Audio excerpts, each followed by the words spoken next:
மானம் குறையும் இன்னு மாசு படியும் இன்னு வீணா கதை முடிஞ்சு போச்சு. ஈசான மூலையில லேசான பள்ளி சத்தம் மாமன் பேர சொல்லி பேசுது.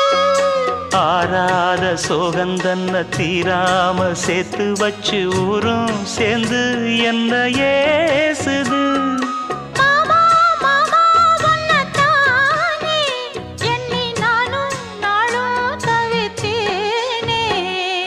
கூண்டுக்குள்ள என்ன வச்சு கூடி நின்ன ஊற விட்டு கூண்டுக்குள்ள போனதென்ன கோலக்கிளியே.